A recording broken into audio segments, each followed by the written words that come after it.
आज रतारूढ़ श्रीजीव को सुनावेश दर्शन करेंगे लक्षाधिक भक्त अपराह 4 राति 11टा पर्यंत रतारूढ़ श्रीजीव को सुनावेश देखापी सुजोग पाइबे भक्त एथिपाई श्रीमंदिर प्रशासन पक्षर नीतिकांति चूड़ांत होइछि। सकाल 6टारू 6:30 पर्यंत मंगल आलती, सकाल 7टार मैलम तड़प लगी, 8टार अवकाश, 9टार बेश शेष, 10टारू 10:30 गोपाल बल्लभ, अपराह 11टारू 12टा सकाल धूप, 12:30 मैलम, गोटाए जात्रांगी महास्नान एवं सर्वांग, अपराह 1:30 बेश शेष, 2टारू 3टा मध्य मध्याह्न धूप, अपराह 3:30 मैलम, 4टारू 5:30 पर्यंत सुनावेश, राति 8टारू 9टा संध्या धूप, राति 11टारू 12टा सुनावेश मैलम। यापर महाप्रभुंकर रथ उपरे राति पहुड़ नीति अनुष्ठित हेब। तेज केमी रही सुनावेश नीतिकांति से नहीं आमको अधिक सूचना देइछन्ति आमर प्रतिनिधि विरंची नारायण दास। शेष होइछि महाप्रभुंकर नवदिनात्मक यात्रा। जन्मवेदी बाहुड़ी आसी श्रीमंदिर सम्मुखरे रथारूढ़ होई भक्त मानक दर्शन देउछन्ति। आज होउछि महाप्रभुंकर सही अलभ्य राजराजेश्वर वेश बा सुनावेश। महण महण सुनारे झलसिबे चतुर्धा मूर्ति, भक्त मानक देवे दर्शन। तेबे यही सुनावेशर कौन रही महत्व से संपर्क आलोचना करने आम सहित अच्छा श्रीमंदिर वरिष्ठ सेवायत मुक्तिनाथ प्रतिहारी प्रतिहारी महाशय आपन को स्वागत। आज महाप्रभुंकर बड़ तड़ाऊ वेश बा सुनावेश केते बेले वेश हम आ भक्त माने दर्शन करेंगे। जय जगन्नाथ। महाप्रभुंकर ये अपूर्व सुनावेश जहाँकि एकादशी तिथि अनुष्ठित होता है।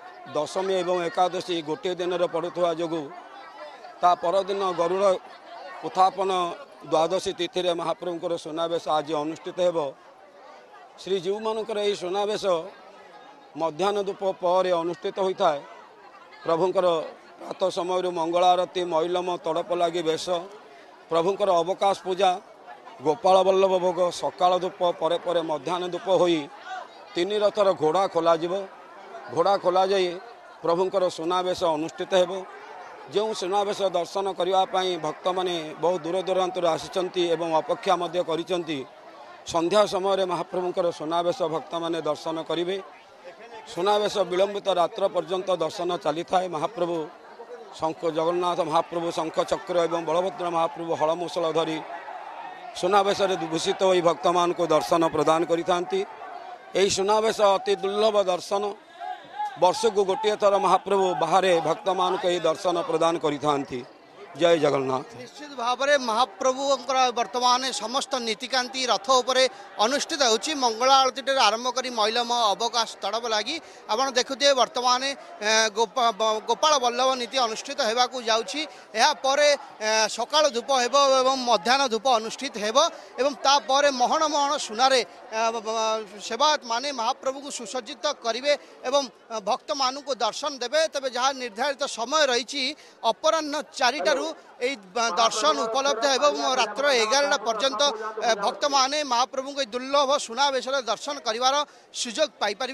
जदि कहीपर आम सुरक्षा दृष्टि पुलिस प्रशासन पक्षर सुनावेश को श्रृंखलित करने व्यापक व्यवस्था कराई। सुदीर्घ ब्यारिकेड बड़दाण्ड रास्तार उभय पार्श्व निर्माण करा भक्त माने मार्केट छकटारू बाम पार्श्व ब्यारिकेड आसबे एवं प्रथमे जगन्नाथ को सुनावेश दर्शन करेंगे, पर माँ देवी सुभद्रा को एवं शेष बड़ भाई बलभद्र को सुनावेश दर्शन करी पुनर्बार रास्तार बाहर डाहाण पट पार्श्व पहुँचे। तेरे जदि कहीपर नीतिकांति बेश श्रृंखलित रही। सकाळु सकाळु समस्त नीतिकांति सेवायत माने श्रृंखलित भाव समापन करुँच। जहाँ अनुमान करा निश्चित भाव आज भक्त माने अति सुंदर भाव महाप्रभुंकर सुनावेश को दर्शन करेंगे। पुरी वीडियो जर्नलिस्ट देवी प्रसाद का सह विरंची नारायण दास, MBC न्यूज।